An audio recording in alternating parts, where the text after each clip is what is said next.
today cover turning of vehicles.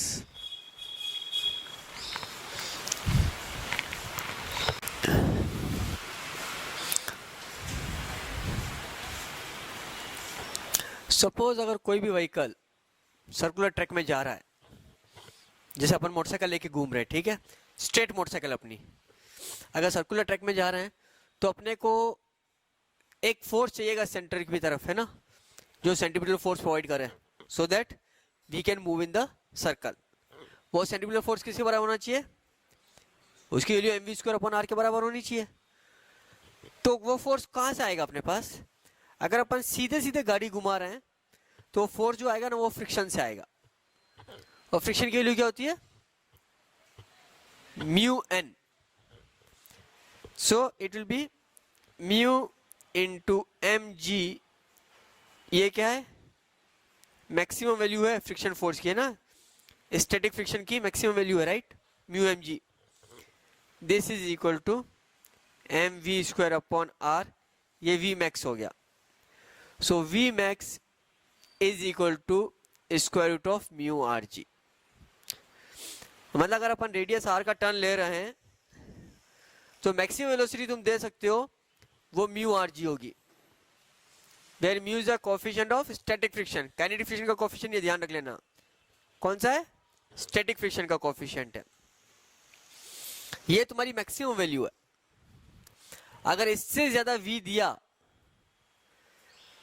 तो there is no force to provide the centimetre force. तो what will happen? Slip हो जाएंगे। कहां की तरफ? बाहर की तरफ स्लिप हुई है ना, गाड़ी किस तरफ स्लिप हुई है? यानी अगर तुम सर्कुलर मोशन में जा रहे हो तो गाड़ी के स्लिप होने की टेंडेंसी किस तरफ है? अंदर की तरफ है या बाहर की तरफ है? बाहर की तरफ है, तभी तो फ्रिक्शन फोर्स अंदर की तरफ लग रहा है। लेकिन अगर तुम गाड़ी चला रहे हो और तुम स्लिप नहीं हो रहे हो, इसका मतलब कौन सा फ्रिक्शन लग रहा है? स्टैटिक फ्रिक्शन लग रहा है, काइनेटिक फ्रिक्शन नहीं लग रहा। मैं रोलिंग की बात नहीं कर रहा हूं, जब रोल करते हो तो वो बात नहीं करो, और तुम्हारा मूवमेंट इस डायरेक्शन में है, और अपन जो फ्रिक्शन की बात करें वो टुवर्ड्स द सेंटर की तरफ बात करें, तो away from the centre upon slip नहीं हो रहे हैं। तो जो फ्रिक्शन फोर्स लग रहा है F is equal to mv² upon r। जैसे जैसे अपन v बढ़ाते जाएंगे ये F बढ़ता जाएगा, है ना। तुम चाहो तो गाड़ी को 5 किलोमीटर पर आवर से टर्न करो, चाहे तो गाड़ी को 10 किलोमीटर पर आवर से टर्न करो, चाहे तो गाड़ी को 20 किलोमीटर पर आवर से टर्न करो, चाहे गाड़ी को 40 किलोमीटर पर आवर से टर्न करो। 80 किलोमीटर पर आवर पर टर्न करके देखो, गिर जाओगे। तो जब तक तुम वेलोसिटी बढ़ाते जा रहे हो, जो सेंटर की तरफ जो फ्रिक्शन फोर्स लग रहा है, जो तुम्हारे को सेंटीमीटर फोर्स दे रहा है, वो स्टैटिक फ्रिक्शन है, वो बढ़ता जा रहा है। और एक पॉइंट के बाद अगर तुमने वेलोसिटी बढ़ाई तो स्टैटिक फ्रिक्शन अब सफिशिएंट नहीं है तुम्हारे को सेंटीमीटर फोर्स देने के लिए, तो तुम क्या करोगे? स्लिप हो जाओगे। तो ये जो v मैक्स निकालिए ना, वो मैक्सिमम वेलोसिटी है जिससे तुम टर्न ले सकते हो। जैसे तुम रोज एक रोड पे जाते हो और 30 किलोमीटर पर आवर से टर्न लेते हो, मेरे को मालूम है तुम 30 किलोमीटर पर आवर से टर्न लेते हो, जो मैक्सिमम वैल्यू उस रोड पे टर्न लेने की। दूसरे दिन में आया, मैंने रेती डाल दी, अब क्या होगा? क्यों? म्यू कम हो गया। म्यू कम हो गया तो गाड़ी स्लिप हो जाएगी। या सपोज किसी दिन उस रोड पे पेट्रोल गिर गया या पानी गिर गया तो म्यू कम हो जाएगा, राइट। तो ये है। So what you are getting here is v max that depends upon what? Mu. यानी कि तुम्हारा गाड़ी का टर्न लेना जो है म्यू पे डिपेंड करेगा। अगर म्यू चेंज हो गया रोड का तो गए तुम काम से, एक्सीडेंट हो जाएगा। Okay, that is very dangerous situation. We can not depend upon mu to take the turn.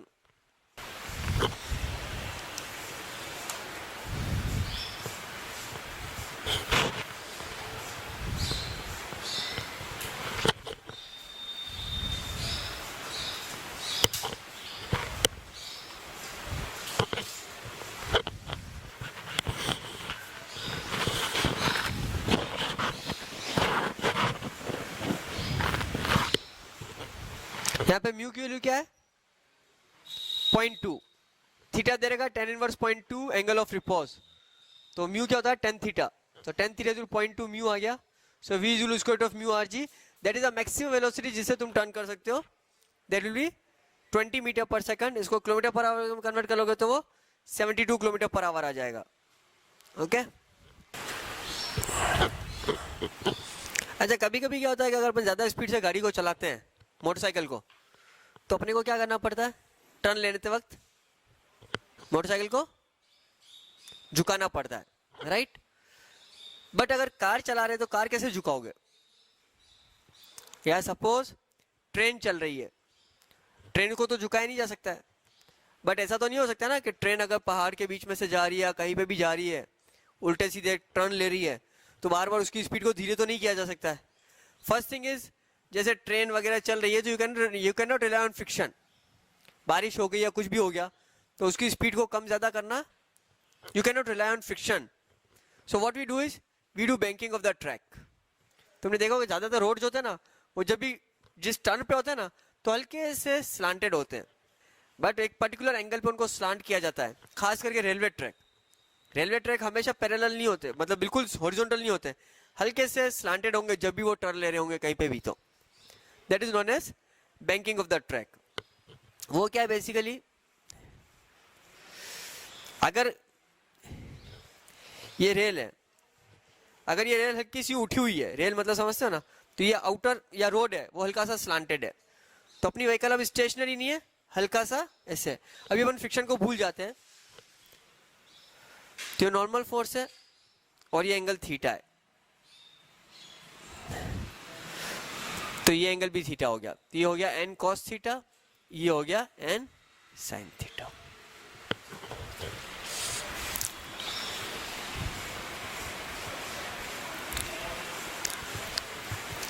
ये हॉरिजॉन्टल ना हो के अगर ये हल्का सा ऊपर उठा हुआ है तो ये इस सर्कल पे जब ये कार मूव हो रही है, कोई भी गाड़ी मूव हो रहा है, तो इसका जो नॉर्मल फोर्स अभी रोड यूं था तो यूं था, अगर रोड को हल्का सा ऊपर उठा तो नॉर्मल फोर्स इस डायरेक्शन में आ जाएगा। तो नॉर्मल फोर्स का एक कंपोनेंट जो है एन साइन थीटा, वो सर्कल के सेंटर की तरफ है, और एन कॉस थीटा वर्टिकल है, और ये एम जी है। इस फिगर में, और अपन जो न्यूटन्स लॉ ऑफ मोशन में सवाल करते थे ना, when the block is sliding on the surface, उसमें फर्क है। उसमें क्या होता था, ब्लॉक सरफेस पे स्लिप हो जाता था, लेकिन अपनी जो गाड़ी है ना, जब ऐसे टर्न ले रही है तो इसे नीचे स्लिप नहीं हो रही है, वो ऐसे गोले में घूम रही है। अगर नीचे स्लिप नहीं, यहाँ पे स्लिप नहीं हो रही है, मतलब वो जब ये यहाँ पे स्लिप होता था तो वर्टिकली नीचे आता था, लेकिन जब गाड़ी ऐसे स्लोप पे जा रही है तो नीचे आ रही है क्या, नहीं आ रही है। इसका मतलब ये इसका वर्टिकल इक्विलिब्रियम हो गया, इसीलिए जो नॉर्मल के वर्टिकल हॉरिजॉन्टल कंपोनेंट लिए। सो अपने पास अब इक्वेशन क्या हो जाएगी, N cos theta is equal to M G. अभी मैंने फ्रिक्शन को कंसीडर नहीं किया है, then only N sine theta is present here which will provide the necessary centripetal force. N sin theta is equal to mv square upon r, divide कर दो, tan theta is equal to v square upon rg, v is equal to square root of rg tan theta। उधर v is equal to mu rg था, इधर v is equal to square root of rg tan theta है। अगर compare करो तो same result है, कि वहां पे friction force mu is equal to tan theta था, एंगल ऑफ रिपोज, हालांकि वो थीटा अलग था और ये थीटा अलग है, ये मेरा एंगल ऑफ स्लोप है। तो जितना मैं गाड़ी स्लोप बढ़ाता जाऊंगा उतनी अपनी ज्यादा वेलोसिटी से गाड़ी को टर्न कर सकते हैं। यहाँ पे अभी तक मैंने फ्रिक्शन को कंसीडर नहीं किया, थोड़ा बहुत फ्रिक्शन भी होगा तो फ्रिक्शन भी सेंट्रीपिटल फोर्स को प्रोवाइड करेगा, लेकिन सपोज अपन मान ले कि ट्रैक बिल्कुल फ्रिक्शनलेस है, ट्रैक बिल्कुल फ्रिक्शनलेस है, प्रैक्टिकली वैसा तो नहीं होगा, we can rely on the banking of the track to provide the necessary centripetal force. Okay, so अगर अपन खाली बैंकिंग पे भरोसा करेंगे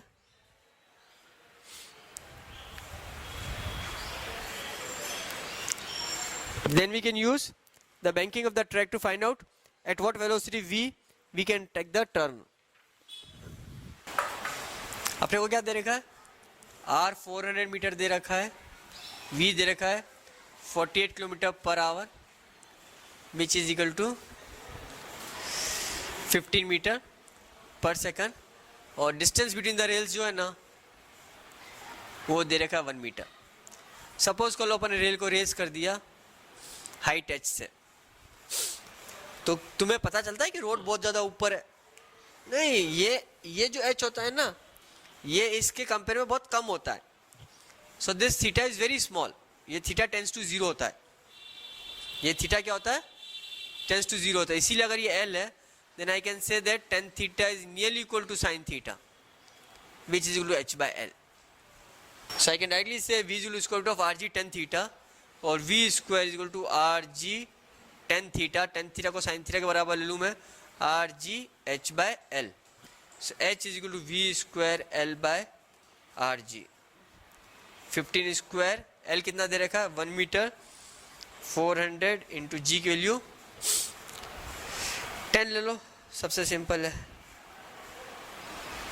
तो comes out to be nearly 4.5 centimetre.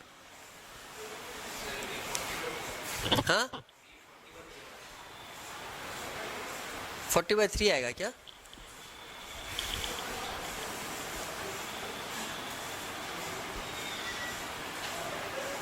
हाँ 40/3 आएगा.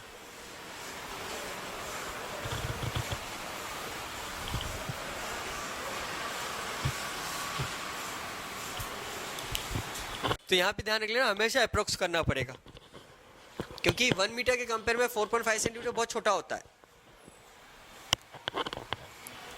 और ये अपन ने 48 किलोमीटर पर आवर से जब टर्न कर रहे हैं that is when we are not considering any friction. तो अगर थोड़ा बहुत फ्रिक्शन आ जाएगा तो वैल्यू और बढ़ जाएगी. Now we take the example when there is friction also. हालांकि कभी भी अगर अपन स्लोप पे अपनी गाड़ी रखते हैं तो अपनी गाड़ी नीचे स्लिप होती है क्या? ऐसे नहीं रख रहा हूँ, ऐसे रोलिंग की बात नहीं कर रहा हूँ. जब सपोज ये स्लोप है, गाड़ी को ऐसे रख लिया तो ये गाड़ी कभी नीचे स्लिप होती है क्या? जनरली नहीं होती. अनटिल बहुत स्टीप स्लोप हो गाड़ी ऐसे नीचे स्लिप नहीं होती है. तो जनरली जो अपना फ्रिक्शन होता है ना वो बहुत हाई होता है. That is mu is always greater than tan theta. जो भी एंगल ऑफ स्लोप होता है ना उसका म्यू 10 थीटा से हमेशा ज़्यादा होता है तो गाड़ी स्लिप नहीं होती है. बट अभी मेरे को नहीं मालूम, हो सकता है गाड़ी नीचे स्लिप हो रही हो. अच्छा गाड़ी नीचे स्लिप भी नहीं हो रही है तो गाड़ी अभी इस ब्लॉक को अगर मैं यहाँ पर रखूँ तो स्लिप होने की टेंडेंसी किस तरफ है? नीचे की तरफ है. तो फ्रिक्शन फोर्स किस तरफ एक्ट करेगा? ऊपर की तरफ एक्ट करेगा. तो अगर मैं यहाँ पे फ्रिक्शन फोर्स लगा दूँ तो फ्रिक्शन फोर्स ऊपर की तरफ एक्ट करेगा. तो अगर इसके कंपोनेंट ले लूँ तो ये हो जाएगा एफ कॉस थीटा और ये हो जाएगा प्लस एफ साइन थीटा. तो अब अपने को सेंट्रीफ्यूगल फोर्स कौन दे रहा है? M V square upon R is equal to N sine theta minus F cos theta. Okay, and उधर से आ जाएगा N cos theta plus F sine theta is equal to M जी.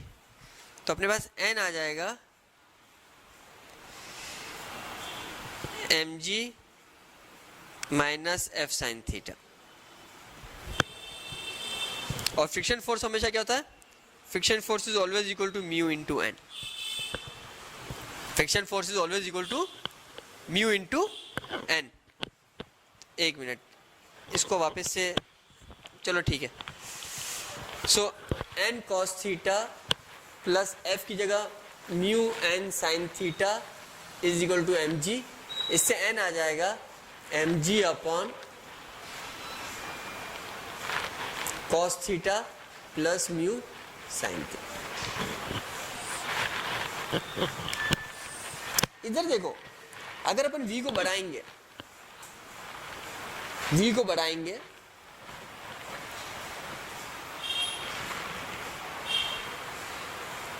अच्छा अभी मैंने f को मैक्सिमम वैल्यू ले लिया. अगर मैं f को मैक्सिमम वैल्यू नहीं लेता हूं, अगर मैं f को मैक्सिमम वैल्यू नहीं लेता हूं अभी, अगर मैं v को बढ़ाऊंगा तो f क्या होगा?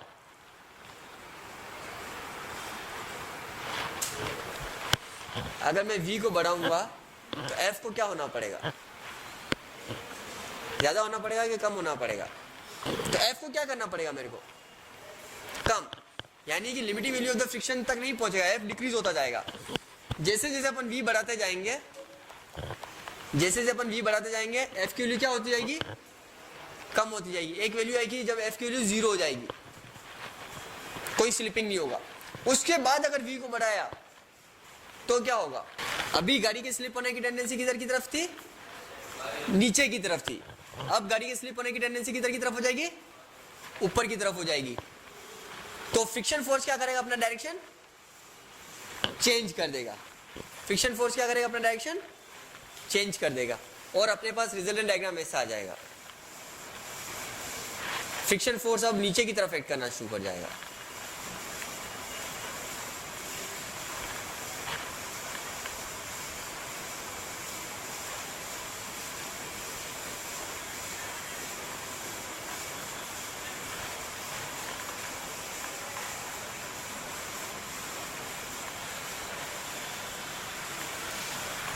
अब फ्रिक्शन फोर्स सेंटर की तरफ एक्ट करना शुरू करेगा, नीचे की तरफ एक्ट करना शुरू करेगा, उसका एक कंपोनेंट सेंटर की तरफ आ जाएगा। अब तो वापस से v को बढ़ाते जाओ, अब क्या होगा, f वापस से बढ़ता जाएगा, f क्या होगा, बढ़ता जाएगा। f अपनी मैक्सिमम वैल्यू को पहुंच जाएगा, उसके बाद क्या हो जाएगा, गाड़ी बाहर की तरफ स्लिप हो जाएगी। आ गया समझ में? अपन ने कहां से शुरू किया, अपन ने शुरू किया गाड़ी नीचे की तरफ स्लिप हो रही है तो फ्रिक्शन बाहर की तरफ लग रहा है। अपन इक्वेशन लिखी और इक्वेशन से अपने को पता चला अपन v को बढ़ाते हैं तो फ्रिक्शन कम होता जा रहा है, यानी गाड़ी के जो नीचे की तरफ स्लिप होने की टेंडेंसी है ना, वो क्या होती जा रही है, कम होती जा रही है। एक पॉइंट ऐसा है कि एक पर्टिकुलर वैल्यू के लिए नॉर्मल फोर्स सफिशिएंट था अपने को सेंट्रीफ्यूगल फोर्स देने के लिए, ओके। और उससे ज्यादा वेलोसिटी करते ही गाड़ी के स्लिप होने की टेंडेंसी नीचे से चेंज होके ऊपर की तरफ स्लिप होने की टेंडेंसी हो गई। अगर गाड़ी के स्लिप होने की टेंडेंसी ऊपर की तरफ हो गई तो फ्रिक्शन ने डायरेक्शन चेंज करके नीचे की तरफ आ गया। अब अगर अपन इक्वेशन लिखेंगे तो अपने पास क्या आएगा, n sin theta plus f cos theta is equal to mv square upon r, और इधर आ जाएगा n cos theta is equal to mg plus f sin theta. अब देख लो, अब अगर v बढ़ाएंगे तो f बढ़ेगा, f बढ़ता जाएगा, v बढ़ता जाएगा। जब f अपनी मैक्सिमम वैल्यू को पहुंच जाएगा यानी लिमिटिंग वैल्यू को, उसके बाद अगर v को बढ़ाए तो क्या होगा, गाड़ी बाहर की तरफ स्लिप हो जाएगी। जब f अपनी मैक्सिमम वैल्यू को पहुंच जाएगा तो f की मैक्सिमम वैल्यू क्या हो जाएगी, f max is equal to mu into n। तो यहां से तुम्हें मिलेगा n cos theta is equal to mg plus mu n sine theta. इससे तुम्हारे पास n आ जाएगा mg upon cos theta minus mu sine theta. यहाँ पे पुट कर लो, mg sine theta upon cos theta minus mu sine theta plus f की जगह म्यू n पुट कर लो, mu mg sine theta mu mg cos theta upon cos theta minus mu sine theta is equal to M V square upon R. ये v max है, v max है, so v max is equal to square root of R G sine theta plus mu cos theta upon cos theta minus mu sine theta. या अगर मैं numerator denominator दोनों को cos theta से divide कर दूं तो मेरे पास आ जाता है V max is equal to square root of R G mu plus tan theta upon 1 minus mu. ये अपने पास वी मैक्स आ गया। वी मैक्स क्या आ गया, R G square of mu plus tan theta upon 1 minus mu tan theta.